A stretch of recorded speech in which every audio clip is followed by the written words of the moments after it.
15-244-4321. All right, we're back on Morning Line. Thanks for joining us. Our guest this morning, Davidson County Sheriff Daron Hall. The phone lines are open, 737-7587. If you want to jump in the conversation, you know, he houses on occasion high-profile inmates, and I just need to ask you this because it continues. You know, there's going to be sentencing and everything else. They remain with you until sentencing, and I'm referring to Corey Beatty and Brandon Vandenberg in the Vanderbilt rape case. So, as it stands, they're still with you. I think last time you were on, and it's been a few weeks since the trial, of course, you said that they were in general population now, correct? Right. General pop, nothing's changed, just one status report. I mean, if there's nothing you report, apparently no one's come to you with any headaches or issues. You know, they, as far as I know, and again, over the weekend, I haven't seen or heard anything new, but I think they've kind of, you know, integrated into the system. You know, I try to, every now and then I'll get an email or two about, you know, a visitor here or there, with just, and that's just kind of a standard email. But I think, you know, I think most of that is settled down. I think I mentioned last time, we're always worried the first 72 hours or so after a conviction like that, and with the high-profile nature of that case, keeping an eye on them, you know, for their own well-being. But then the second part of that is you want to make sure that they're protected from once they get to general population. Both of these are pretty healthy guys and big, and so I think that part physically, I think they felt okay about. But so far so good as it relates to the housing.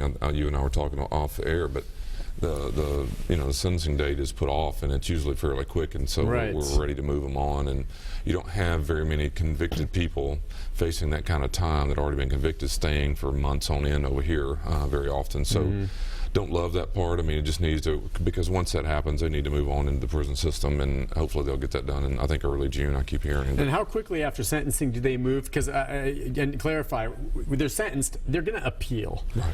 But you don't keep them while they're pending appeal. They go into the state system after sentencing. What is it, that day? You have to take them for processing? Well, we'll make arrangements. Sometimes we've moved them that minute. I mean, once they get back. Okay. But we'll probably move them the next day or so. The paperwork comes out of the court, and that needs to usually go with them. And sometimes we'll expedite that. I don't see that happening here as far as urgency. They're not difficult to manage inside. The other thing that happens is once they go out there, all the court dates that'll follow on appeals and all that, they'll come back and stay with us usually several days during those periods. But as you said, they would move on and start, once the sentence is handed down, start earning credits on that sentence and start building on it, you know. How many inmates do you have now? Gosh, 2,000 probably in our system. 2,000 in the system right now. Now that's not all just over here at the CJC. It's also at Harding now, and we've got, and then we have the CCA facility that has 1,200 more in it. So I'm just curious, and not that they're necessarily justified or valid, but what's the #1 complaint among inmates? I'm just curious. What do you hear? Is it about the food? Always be food service, healthcare. Food and healthcare is the #1 complaint. Right. Across the country and across the world, by the way. Food service and healthcare. Right. Meaning that, one, they just don't like the food they're getting. It's like what is it they don't understand about the meals? They're not going to get gourmet meals, obviously, but what are you required under federal law to provide inmates? Yeah, don't make me tell you because I'll forget exactly. The nutritional value and the calorie intake is how that's done. There's a menu controlled. It's all approved by a dietitian. We follow the national standard. I forget how many calories per day, but that's a requirement, obviously, the nutrition in there. And what form does that have to take? I mean, in terms of humane food, I mean, you know the caloric intake. I mean, you could just serve them, you know, it could all be blended up together, and here's your drink, just swallow it down. Yeah, you know, I think the difficulty is, I mean, obviously the quality is probably always going to be questioned. I mean, you and I probably, you know, wouldn't love our school, public school meals when we were in school. Yeah, I mean, I think they're better now, maybe, but I don't know. You're right. But it's similar to that. But we provide what we're required to provide, and I think it's fine. I mean, I know of it and I'm very familiar with it, and the country and the correctional food service has moved dramatically from 25 years ago. Yeah. It's very, there's a lot to it as it relates to, we feed over 1 million meals a year. I mean, that's a lot of food that goes in and out. Inmates are providing that meal or preparing that meal, and supervised by employees. But it's, you know, that's always going to be an issue. I just think it's a natural thing for people to complain about. My son went to summer camp, and I was looking at pictures with him last night, and you know, we talked about, he was down in Alabama somewhere at some camp, not summer camp, but science camp a few weeks ago. So we spent a few minutes talking about it, and the first thing he complained about was the food. You know, it was, you know, Dad, I don't like spaghetti and it's cold or whatever. And so I think some of that's just normal behavior. I think healthcare is the one that really frustrates me the most, because most of these people aren't healthy in the street. You've told me this. It drives you crazy. They're out and doing whatever. Their drugs, their problems, they're eating like crap. Then they get into the jail, and all of a sudden they've decided to become Jack LaLanne and get really fit. They demand, you know, and it's just a frustration. I think that it's not that we should ignore their health. My point is that part of the reason you're in here is that you're shooting heroin in your arm 4 times a day, and you haven't eaten in a month, and then you get here and you're questioning, you know, what's on the menu. Why you don't feel so well. Yeah. All of a sudden they sober up and they really look at themselves and they feel awful. Yeah. And then, so what is it? Now, what are you required to do at that point? I mean, you feed them. They go through withdrawals sometimes, don't they? It's a tough thing. I mean, yeah, the whole detox thing of both, especially on heroin, but any drug, street drug, they've been on for months on end. But I really think it's just, you know, look, there's doctors on site, there's nurses on site. We have a system where you sign up for sick call, you go see the nurse, and I'm very comfortable that they receive adequate health care. That's what we're required to provide, and I think we do a very good job of doing that. The individual is usually not healthy, and they come here and they don't maintain a healthy lifestyle. Sometimes even while they're here, they're eating, you know, candies and snacks that you can actually, they order and they buy through a commissary, and they complain about their insulin. Yeah. You know, and you can weigh all that out. You do the best you can, and I know this has happened in your jail as it has most, but I think over the weekend I saw a report there was an inmate found dead in Wilson County Jail. Yes. But I mean, no indication. This was, you know, he was just found dead there. Right? We don't know if he had a heart attack or what, but that stuff can happen. They're just not healthy. A lot of times these folks aren't healthy. That doesn't mean they deserve to be mistreated or not provided, but the truth is their health is always in question when they're living the lifestyle most of them live, and they get here, and we have a short time to try to get all that straightened out before they go out. You know, it's a tricky challenge. All right, let's get back to some phone calls. Donnie, good morning. Good morning. Hey, Donnie. Yeah, you said something about diabetics. I mean, it's good to, I mean, I'm a diabetic, but it's, you know, I got to pick what I eat most time, but every now and then I may eat a little bit of ice cream and a little bit of candy. But you can't eat that every day if you're a diabetic. Right.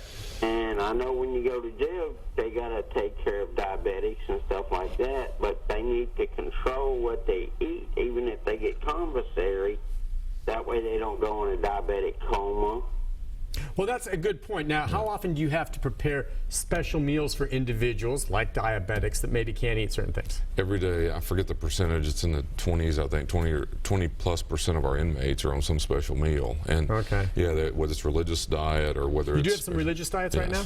Yeah. You do have some religious diets. Yeah. But folks maybe kosher? Yeah, Muslim usually. And yeah, and that's a huge challenge because whereas medically, you know, insulin and so forth, you can control the type of meal, but the religious diets are difficult to to deal with. So you've got all that going on, and as Donnie mentioned, you know, insulin is, yeah, he's right. If the individual wants to maintain their you know, the insulin issue and their sugar levels, that's one thing. What we find is that they come to jail a lot of times, very little control in the streets with all of that. They get here, and it's all over the map, and we're trying to manage that, and the mom's calling us, and the families are calling us, and when you look into seeing how they're managing themselves, even once they're here, it's horrendous. They're eating very bad stuff to maintain a healthy lifestyle. We get those calls all the time in the newsroom, and I can only imagine. I mean, I'll get a call, and they'll say, well, can you look into this? My son's been there for 2 or 3 days and hasn't gotten this, and I'm just like, you know, when I first started in this business years ago, just green behind the ears, I get calls like this, oh, you know, and then I realized it's just the nature of the beast. And the unfortunate thing is in those rare occasions where somewhere there really is something wrong happening, it gets swept in the bunch with the 99% of them that are just a bunch of enablers that are, you know, trying to complain for their child who they don't think should be behind bars. Yeah, you know, here's a good example. Years ago, I don't know, 15 years ago or so, we had a sign up to see the nurse, sick call procedure, and any inmate could sign up, and we'd try to get them to the nurse as you would want us to. But we started the deal back then, went and had the legislation passed to allow us to charge a copay if you have the money. If you don't, you're able to sign up. But so you have to sign. It's $3, I think, or something copay. And the truth of the matter is that now with that $20 you've got in your account, maybe that you decide what you want to do. You got to pay $3, just like you and I have to pay money to go see the doctor if we want. Sure. 30% of the people decided they didn't want to see the nurse. Yeah. And so what happened is 30% of the people no longer in the line, really just manipulating the system anyway. So the ones that are more needy, we hope and believe, are getting to see the nurse. Again, if you're indigent, you get to go anyway. But those who have money are having to make a choice, just like me and you. I got a headache today. Yeah. Do I go to work and take a day off, or do I, go see the doctor? But they'd rather keep their $3 for whatever else they want to do, and they're probably not sick enough to see the nurse anyway. That's true of anything. There's a certain thing to be said by feeling the pain of having to pay for something for all of us. And you're right. You and I both. You have those crazy deductibles these days with insurance. Let's go to Bobby. Hi, Bobby. Oh, hi, Nick and Sheriff. Hey, Bobby. I've got only two questions. One, they got that extra $10 million for the stadium, just like that, and how's that going to affect your budget meeting? And the other one is, how do you think the new Muslim holiday, is it going to be good or bad? Yeah.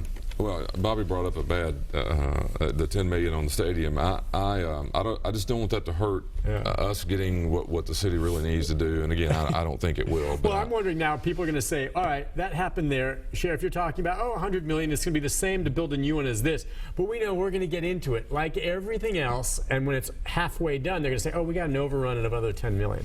Yeah, I mean, I don't know enough about it won't be my figures used if whatever the number is, but I think Bobby brings up a good point. I mean, the money and what it costs and how do you do it is important.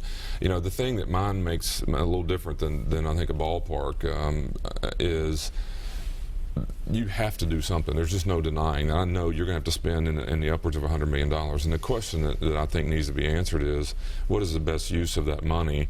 And I don't mean schools or ballparks, but the reality is you have to do it. I mean, there's just they will shut this institution down, I'm convinced, if you don't deal with it fairly soon. When you say they, who? The feds? Well, the TCI is a Tennessee Corrections Institute, oversees and inspects jails. That's one thing that could happen. You get an annual report, just like the health department comes in, but they come in and they do inspections, and it's just a very, very difficult thing to maintain. We're putting band-aids on problems, and again, like I said, just my own observation this week is it's just bad. It has been bad, and it's dangerous for our staff and dangerous for the inmates. I mean, there's no secret. Our people live there. Our staff do more time than the inmates. They deserve a place to work that's safe and clean and able to be provided, and it's just not. You can't keep ignoring it, and so.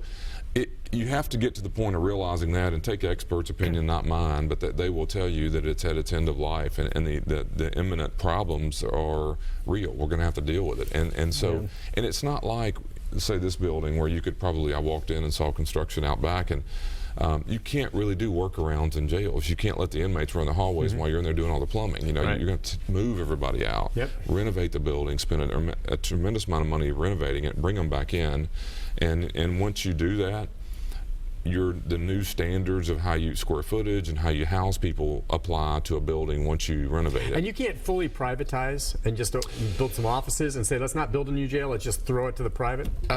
You probably could do that. I wouldn't be interested in that, at least from the standpoint of the cost. We'd have to see the whole thing, but there's other parts of our system you'd have to look at. Right now it's kind of a composite. I mean, we have the public jail, and then you have CCA and these others that we contract with, correct? Right, and those are all convicted felons. They belong in the prison. Okay. So we house all the jail inmates. They house the people who are convicted felons. Right. Okay. So they're all right. But it's a good question. We'll take a break on that note. When we come back, we've got a special guest joining us as well. How long have you been with the Sheriff's Department?